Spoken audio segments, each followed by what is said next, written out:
जय संविधान, जय कांग्रेस। जननायक राहुल गांधी भारत की आवाज, संविधान योद्धा, व्यवस्था परिवर्तन के नायक जननायक राहुल गांधी जी ने जातिगत जनगणना इस देश में लागू कराने के लिए सरकार को मजबूर कर दिए और जातिगत जनगणना इस देश में दूसरी आजादी का ऐलान है।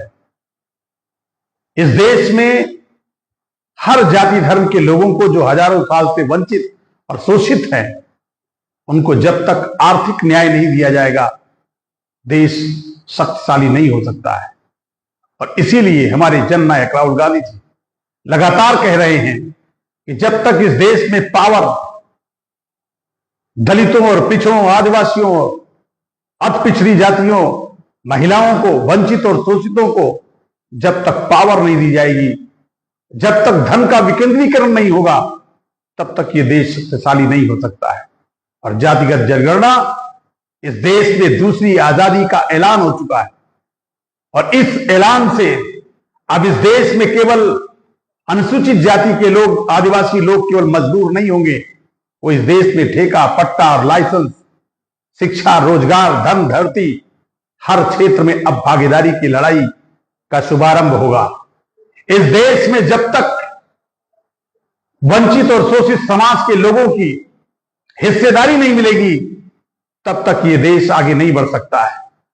और आज जननायक राहुल गांधी जी भारत की आवाज बनकर जातिगत जनगणना की जो लड़ाई समाज के साथ मिलकर, वंचित लोगों के साथ मिलकर जो लड़ाई इस देश में लड़ी और इस भारत की सरकार को, मोदी की सरकार को झुकाने का काम किया और मजबूर कर दिया कि जातिगत जनगणना इस देश में लागू करनी होगी, उसे क्रियान्वयन करना होगा।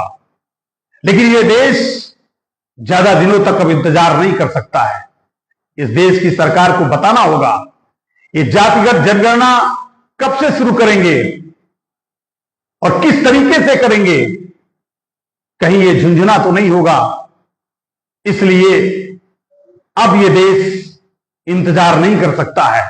जातिगत जनगणना जारी करें और इस देश के वंचित और शोषित समाज के लोगों को रोजगार, धन, धरती, ठेका, पट्टा, लाइसेंस, कला, कल्चर, मीडिया, संस्कृति, हर क्षेत्र में इनकी भागीदारी सुनिश्चित की जाए।